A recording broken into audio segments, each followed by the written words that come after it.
Ya kamu kira buaya cuma bisa diam di air nunggu mangsa? Itu salah besar. 65 juta tahun lalu mereka bisa berdiri dan berlari kecepatan 40 km per jam. Lebih cepat dari Usain Bolt. Kamu kira buaya paling cuma bisa gigit mati antelop? Salah besar. Mereka menghancurkan tengkorak T-Rex. Sama gampangnya kayak kamu makan kuaci. Kamu kira buaya modern udah sangat mengerikan. Itu karena kamu belum pernah lihat nenek moyangnya. Panjang 12 meter, berat 8 ton. Sekali gigit kekuatannya setara truk yang menindihmu. Tapi bukan itu yang paling mengerikan. Melainkan saat para ilmuwan di Sahara pada tahun 2012 menggali tengkoraknya di gurun, menemukan fakta yang bikin semua orang merinding. Dinosaurus punah, tapi makhluk ini berhasil bertahan hidup. Bahkan ukurannya makin menyusut. Dari 12 meter menyusut jadi 4 meter. Evolusi selama 200 juta tahun ngasih tahu kita satu hal. Di bumi, menyusut agar bisa hidup, jadi kuat malah akan mati. Monster ini namanya Sarcosuchus. Punya gelar kaisar di namanya. Kamu pasti tahu seberapa sombongnya dia. Tapi asal kamu tahu, tahun 2001, ahli paleontologi Universitas Chicago, Paul Sereno, menggali di gurun Sahara, Niger, sebuah kerangka Sarcosuchus yang hampir utuh saat mereka pakai CT scan untuk memulihkan fosil ini. Seluruh tim terdiam selama 3 hari. Kenapa? Karena mereka menemukan ujung moncong Sarcosuchus memiliki tonjolan besar berbentuk bohlam yang isinya kosong. Ilmuwan meneliti belasan tahun baru paham 10 Stuotum Saleme ini adalah sistem sonar alami. Bisa melacak mangsa dengan akurat di air keruh, persis seperti kapal selam. Yang lebih mengerikan lagi, Sarcosuchus punya 132 gigi. Tiap giginya sebesar jempolmu. Gigi di rahang atas dan bawah bisa mengunci dengan sempurna, seperti alat potong yang dirancang dengan presisi. Ilmuwan pakai simulasi komputer untuk mengukur gigitan Sarcosuchus. Coba tebak seberapa besar? 18.000 pon, setara dengan 80.000 Newton. Bayangkan saja, gigitan T-Rex ya, kurang lebih segini, seekor buaya, kekuatan gigitannya bisa seimbang dengan Raja Dinosaurus. Bisa percaya nggak? Tapi kawan-kawan, aku harus ngasih tahu kalian fakta yang lebih gila. Sarcosuchus emang buas, tapi di keluarga buaya purba. Masuk posisi 3 besar aja nggak bisa. Dengar ini kamu mulai meragukan hidup kan? Di Amerika Utara 75 juta tahun lalu, ada buaya yang namanya Deinosuchus. Dengar namanya aja kamu udah tahu. Ini pasti bukan hewan baik-baik. Tahun 1898, ahli geologi Amerika Emmons menggali beberapa gigi aneh. Tebalnya nggak masuk akal, permukaannya ada alur vertikal. Sampai tahun 1909, ahli paleontologi Holland baru mengonfirmasi ini adalah buaya super yang panjangnya lebih dari 10 meter dengan berat 8,5 ton. Nama Deinosuchus dalam bahasa Yunani berarti buaya yang menakutkan. Tebak Deinosuchus biasanya makan apa? Ikan, penyu, salah semua. Makanan utamanya adalah dinosaurus. Tahun 2007, ilmuwan di Taman Nasional Big Bend, Texas, menemukan beberapa fosil tulang ekor Hadrosaurus. Di sana jelas terlihat bekas gigitan Deinosuchus, langsung menggigit putus ekor dinosaurus, menyeretnya ke air sampai tenggelam, lalu menikmatinya pelan-pelan. 10 kali lebih buas daripada buaya modern. Memangsa antelop, katanya temanmu sangat kuat. Sekuat IMB 1530-60. Coba suruh dia lawan Deinosuchus nolos. Di 1236, kekuatan gigitan Deinosuchus mencapai 18.000 pon, setara dengan ikan paus dewasa yang menindih tubuhmu. Bayangkan, kamu lagi minum di pinggir sungai, tiba-tiba monster sepanjang 12 meter melompat dari air, langsung menggigit kakimu. Berputar dengan gila hingga merobekmu menjadi serpihan. Pemandangan ini bahkan dalam mimpi buruk pun tidak terbayangkan. Tapi kawan-kawan, selanjutnya ini baru hal yang paling gila. Sekitar 140 juta tahun yang lalu, ada sekelompok buaya yang membuat keputusan gila untuk turun ke laut. Buaya muara modern sesekali berenang ke laut, tapi itu hanya persinggahan singkat. Sedangkan kelompok buaya ini ingin sepenuhnya menjadi makhluk laut. Mereka mengubah ekornya menjadi sirip ekor seperti hiu, keempat kakinya menyusut menjadi sirip datar. Yang paling gila adalah mereka membuang zirah pelindung yang dibanggakan, berevolusi memiliki kulit yang halus tanpa satu pun sisik. Kenapa? Karena di laut, kecepatan jauh lebih penting daripada pertahanan. Inilah buaya laut, buaya di bumi yang memiliki tingkat adaptasi tertinggi terhadap laut. Mereka mendominasi laut selama 80 juta tahun, 100 kali lebih lama dari sejarah manusia. Anggota paling ganas di keluarga buaya laut ini bernama Dacosaurus. yang berarti kadal yang menggigit. Saat ilmuwan pertama kali menemukan fosil Dakosaurus, mereka mengira itu adalah gigi T-Rex karena giginya sangat besar dan melengkung, tepinya bergerigi, benar-benar mirip dengan gigi dinosaurus, baru kemudian disadari. Ini adalah buaya yang tumbuh dengan gigi dinosaurus, sayangnya. Masa kejayaan itu tak bertahan lama. Sekitar 125 juta tahun yang lalu, buaya laut tiba-tiba lenyap sepenuhnya. Tidak ada hantaman meteor, tidak ada letusan gunung berapi, tidak ada tanda-tanda apapun. Mereka lenyap begitu saja dari muka bumi hingga kini ilmuwan belum berani menjawab. Makhluk apa sebenarnya yang bisa membuat penguasa laut selama 80 juta tahun itu punah secara massal? Hipotesis paling mengerikan adalah munculnya pembunuh yang lebih kuat. Pembunuh itu bernama Mosasaurus, panjang tubuhnya 17 meter. Ukurannya 2 kali lipat lebih besar dari buaya laut. Ibarat persaingan bisnis, bukannya kamu kurang kuat, tapi lawanmu yang terlalu buas. Bicara soal ini, saya tiba-tiba terpikirkan sebuah pertanyaan. Mengapa semua buaya purba raksasa itu punah, sementara buaya berukuran lebih kecil justru bertahan hidup hingga saat ini? Tahun 2024, tim peneliti dari Universitas Southampton di Inggris menggunakan CT scan pada 11 tengkorak buaya laut, menemukan bahwa sinus buaya laut akan mengembang di air dalam. Ini berarti mereka tidak bisa menyelam terlalu dalam. Jika menyelam terlalu dalam, tengkorak mereka akan hancur oleh tekanan air. Lalu bagaimana dengan Sarcosuchus? Ilmuwan menemukan bahwa Sarcosuchus butuh 50 hingga 60 tahun untuk tumbuh menjadi dewasa. Di zaman dinosaurus, apa artinya 50 tahun? Satu saja bencana alam terjadi atau kekurangan makanan, buaya raksasa ini tidak akan bisa bertahan hidup. Jadi lihatlah, evolusi memberitahu kita sebuah kebenaran yang kejam di planet ini. Bukan yang terkuat yang terbaik, melainkan yang paling bisa beradaptasi dengan lingkunganlah yang terbaik. Apakah dinosaurus itu kuat? Kuat luar biasa. Tapi apa hasilnya? Sebuah meteor pada 65 juta tahun lalu memusnahkan semuanya. Apakah buaya raksasa itu ganas?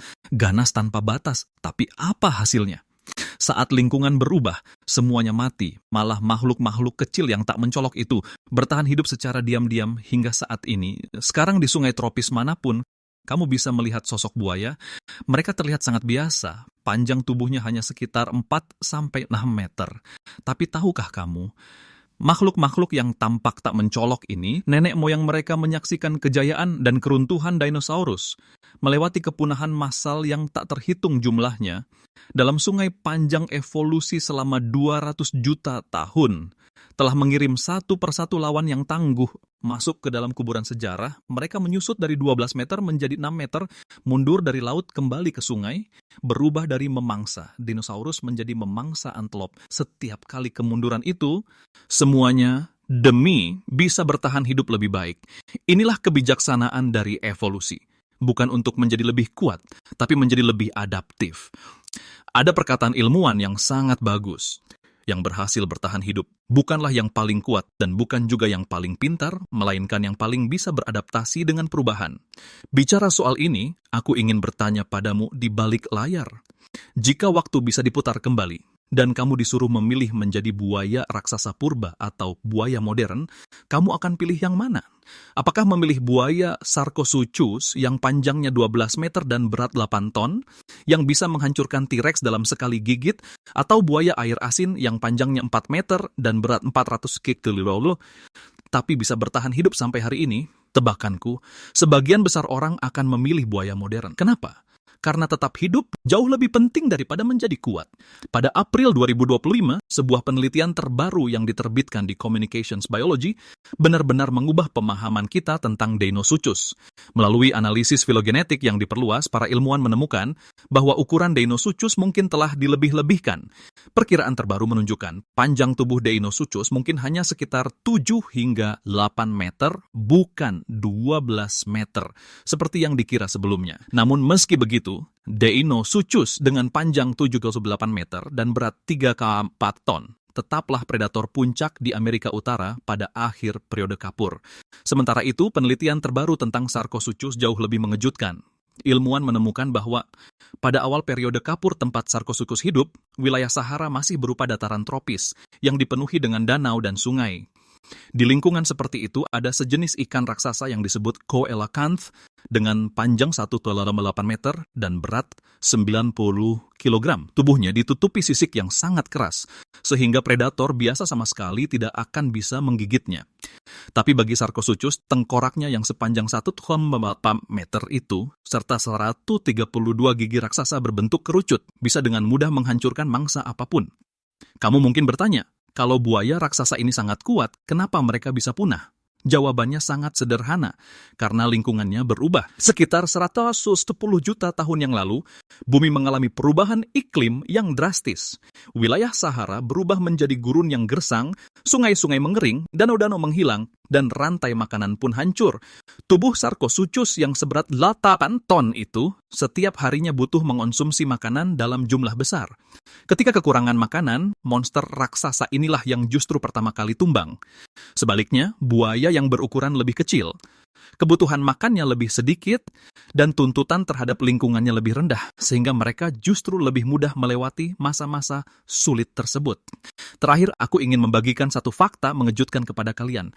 Saat meneliti fosil buaya, para ilmuwan menemukan bahwa struktur dasar tubuh buaya hampir tidak mengalami perubahan sama sekali selama 200 juta tahun terakhir. Buaya air asin saat ini dan Deinosuchus dari 100 juta tahun lalu, struktur tubuhnya hampir sama persis. Hanya saja ukurannya yang menjadi lebih kecil. Ini menunjukkan bahwa rancangan tubuh buaya telah berevolusi hingga ke tingkat paling optimal. Gaya hidup semi-akuatik, strategi berburu secara menyergap, kekuatan gigitan yang luar biasa, serta zirah yang keras. Semuanya sudah sempurna sejak 200 juta tahun yang lalu. Jadi, lain kali kalau kamu pergi ke kebun binatang untuk melihat buaya, jangan remehkan hewan-hewan yang sedang berjemur di tepi air itu. Mereka memang terlihat bermalas-malasan, tapi sebenarnya mereka adalah salah satu penyintas paling sukses di bumi. Nenek moyang mereka telah menjadi saksi atas kebangkitan dan kepunahan dinosaurus melewati kepunahan massal yang tak terhitung jumlahnya, selamat dari zaman es dan akhirnya bertahan hidup sampai hari ini. Sedangkan kita manusia, sejak mulai berjalan tegak hingga saat ini, baru berlalu 7 juta tahun. Di hadapan buaya, kita hanyalah pemula yang baru saja melangkah. Siapa yang bisa menjamin beberapa puluh juta tahun lagi manusia masih ada atau tidak? Tapi buaya pasti masih ada. Karena mereka memahami satu hal yang kita manusia, pelajaran yang sedang kita pelajari, yang bisa beradaptasilah, yang bertahan. Bukan yang terkuat, yang bertahan. Notol 1530. Baiklah, 0 1530. Penjelasan sains hari ini sampai di sini dulu. 0 1530. Kalau kamu merasa konten kali ini luar biasa, jangan lupa like dan follow. Di video selanjutnya kita akan lanjut bahas tentang monster-monster purba raksasa yang pernah menguasai bumi. Ingat, di planet ini tidak pernah ada penguasa abadi. Yang ada hanya mereka yang terus beradaptasi. Sampai jumpa di video selanjutnya. Dinosaurus tidak berevolusi menjadi cerdas, bukan karena bodoh, melainkan karena mereka terlalu sukses. Kekuatan gigitan T-Rex mencapai 13 ton, serudukan Triceratops bisa membalikkan tank, kibasan ekor Stegosaurus bisa mematahkan pohon. Mereka sama sekali tidak perlu berpikir. Tapi tahukah kamu apa yang dilakukan nenek moyang manusia? Dikejar singa, digigit macan tutul, bahkan anjing liar pun bisa menindasmu. Kalau tidak pakai otak, kamu mati. Yang lebih gila lagi, pada tahun 2022, Universitas Cambridge menemukan ada sejenis dinosaurus yang indeks ensefalisasinya lebih tinggi dari simpanse. Mereka bisa berburu secara berkelompok, berkomunikasi dengan suara, bahkan merawat yang tua, lemah, dan sakit. Ini adalah cikal bakal kecerdasan. Tapi asteroid tidak memberi kesempatan, semuanya mati dalam semalam. Sedangkan mereka yang otaknya hanya seukuran kacang seperti kura-kura, kadal, dan buaya, semuanya selamat. Evolusi menghabiskan 300 juta tahun dan menggunakan banyak fosil untuk memberitahumu, yang kuat tidak butuh kecerdasan, hanya yang lemahlah yang dipaksa memutar otak. Masa kekuasaan dinosaurus selama 160 juta tahun justru menjadi alasan mengapa mereka tidak menumbuhkan otak. Karena saat kamu berada di puncak rantai makanan, berpikir itu hanya membuang-buang energi. Kamu mau tahu seberapa ekstrem hal ini? Mari kita hitung-hitungan. Otak manusia membakar 500 kalori setiap harinya, setara dengan 5 mangkuk nasi. hanya 2% dari berat badan, tapi menyedot 20% energi. Ini adalah investasi paling merugikan di alam semesta. Kalau T-Rex punya otak sebesar otak manusia, dia harus makan daging 200 kg lebih banyak setiap hari. Dalam setahun harus memburu 73 ekor Triceratops tambahan. Ini jelas sama sekali tidak sepadan, padahal di zaman dinosaurus, daging ada di mana-mana. Seekor T-Rex bisa kenyang cuma dengan satu gigitan acak. Buat apa dia memutar otak? Lalu, bagaimana dengan nenek moyangmu? Di padang sabana Afrika tidak bisa lari lebih cepat dari singa, tidak bisa mengalahkan macan tutul. Bahkan hiena pun menindasmu. Kalau tidak pakai otak, benar-benar bisa mati, makanya manusia terpaksa memperbesar otaknya dari 400 ml menjadi 1.400 ml, butuh waktu 3 juta tahun untuk itu. Dinosaurus tidak membuat pilihan ini, jadi mereka berkuasa selama 140 juta tahun, namun tidak pernah bisa menyalakan api. Yang lebih mengerikan lagi adalah masalah suhu. Otak kita hanya bisa bekerja normal di suhu 37 derajat Celcius. Turun 1 derajat, kamu koma. Naik 1 derajat, kamu kejang. Sedangkan dinosaurus itu hewan berdarah dingin. Pagi hari 20 derajat, siang 35 derajat, dan malam 15 derajat. Neur ya, otaknya sama sekali tidak bisa beroperasi dengan stabil. Pada tahun 2023, majalah Science memindai 200 fosil tengkorak dinosaurus. Mereka menemukan bahwa suhu otak semua dinosaurus itu berfluktuasi, perbedaan suhunya bisa mencapai 18 derajat. Bayangkan saja, suhu otakmu naik turun 5 derajat saja, kamu sudah mati. Ini berarti dinosaurus bertambah bodoh setiap harinya. Pagi bangun tidur, IQ-nya 10, siang hari bisa mencapai 80, malam turun lagi jadi 50. Ya, mereka sama sekali tidak bisa mengembangkan pemikiran yang kompleks. Tapi tahukah kamu apa yang lebih bikin putus asa? Dinosaurus sebenarnya sudah mulai berevolusi menjadi cerdas. Pada tahun 1982, ahli paleontologi di Kanada menggali fosil yang disebut Troodon. Indeks ensefalisasi makhluk ini adalah 0,3. Sudah mendekati manusia purba, dia bisa menggunakan cakar depannya untuk memegang sesuatu, matanya menghadap ke depan, memiliki penglihatan stereoskopis, dan bisa berjalan tegak. Ilmuwan membuat sebuah model, jika dia terus berevolusi 5 juta tahun lagi, gambar dari simulasi komputer itu membuat semua orang merinding. Dia tumbuh dengan tinggi 1,2 meter dan tidak memiliki ekor. Punya 3 jari, kapasitas otaknya mencapai 1.000 ml. Yang lebih mengerikan adalah catatan geologi menunjukkan 1 juta tahun sebelum tabrakan asteroid, jumlah fosil Troodon meningkat drastis. Mereka sedang menyebar ke seluruh dunia. Jika asteroid itu datang terlambat 1 juta tahun, yang duduk rapat di depanmu sekarang, mungkin adalah manusia kadal berjas, dan manusia mungkin tidak akan pernah ada. Tapi tidak ada kata seandainya dalam sejarah. 65 juta tahun yang lalu, asteroid berdiameter 10 km itu menabrak bumi dengan kecepatan 20 km per detik. Energi yang dilepaskan saat tabrakan setara dengan 10 miliar bom atom Hiroshima. Gelombang kejutnya menyapu seluruh dunia dalam 24 jam. Suhu melonjak hingga 300 derajat. Semua hewan besar terpanggang. Dinosaurus berotak besar mati duluan. Kenapa? Karena otak mengonsumsi terlalu banyak energi. Saat seluruh dunia memasuki musim dingin nuklir, sinar matahari tertutup debu, banyak tanaman mati, rantai makanan hancur. Dinosaurus yang berotak besar dan bermetabolisme cepat butuh makanan 3 kali lipat, lebih banyak dari dinosaurus biasa setiap harinya. Mereka dengan cepat mati kelaparan. Sedangkan kura-kura dan buaya yang otaknya hanya sebesar kenari, mereka bisa tidak makan selama berbulan-bulan, bersembunyi di dasar air, dan menunggu dengan sabar. Kebodohan justru menjadi keuntungan untuk bertahan hidup. Inilah kebenaran kejam dari evolusi. Kecerdasan adalah barang mewah, bukan kebutuhan pokok. Tapi kamu mungkin bertanya, bagaimana dengan burung? Mereka adalah keturunan dinosaurus. Sekarang burung gagak bisa menggunakan alat, bisa membuat rencana. IQ-nya mengalahkan semua dinosaurus. Benar, disinilah kuncinya. Burung berevolusi memiliki sistem berdarah panas. Mereka menjaga suhu tubuhnya di sekitar 40 derajat. Otaknya bekerja dengan kecepatan penuh selama 24 jam. Jadi burung gagak hanya butuh 10 juta tahun. Untuk berevolusi bisa menggunakan alat, sedangkan dinosaurus butuh 160 juta tahun. Dan tetap tidak bisa melakukannya. Coba lihat lagi struktur tubuhnya. Kenapa manusia bisa mengembangkan peradaban? Karena kita punya sepasang tangan yang fleksibel, bisa menggenggam dan mencubit, bisa mengontrol dengan presisi, bisa mengasah kayu, bisa menjaga api. Tapi dinosaurus Tungkai depan T-Rex sangat pendek sampai tidak bisa menyentuh mulutnya sendiri. Tungkai depan Stegosaurus digunakan untuk menopang tubuhnya saat berjalan. Cakar Triceratops terlalu besar, jangankan membangun gedung tinggi, melakukan pekerjaan rumit saja sangat sulit bagi mereka.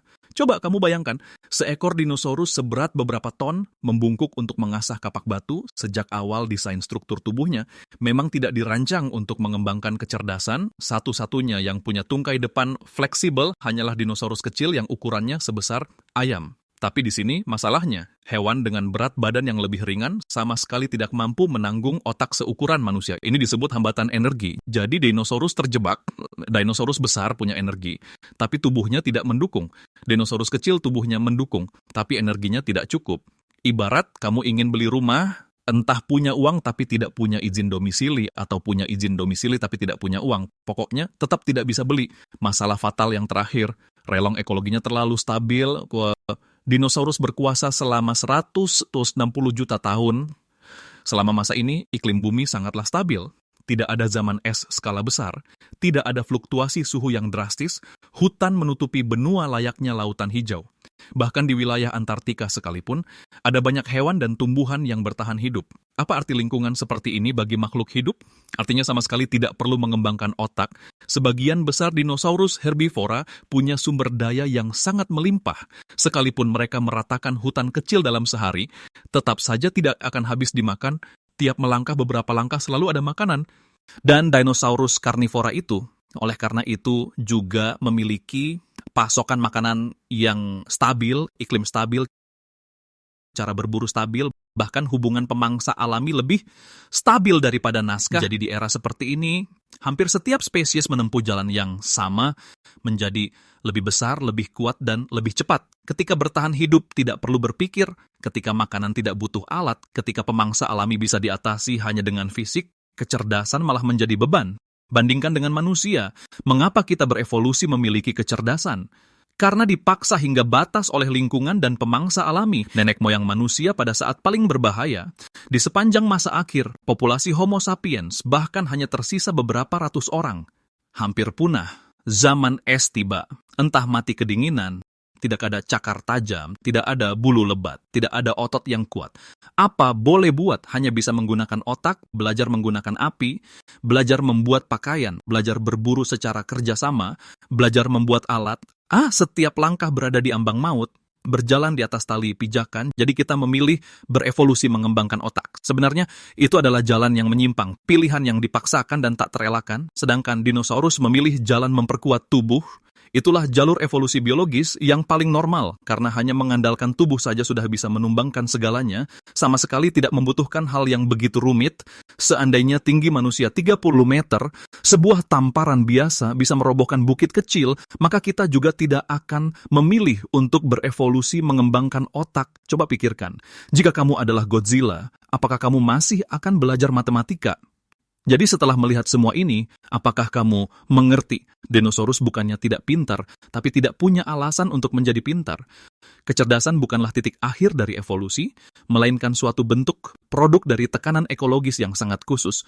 Di era dinosaurus tidak ada tekanan semacam ini, bahkan sebaliknya, siapa yang berani berhenti untuk berpikir, dia yang akan dimakan. Dinosaurus karnivora besar terus meningkatkan teknik berburu setiap hari. Dinosaurus herbivora besar mati-matian, tumbuh besar, memanjangkan kaki, dan menumbuhkan pelat tulang.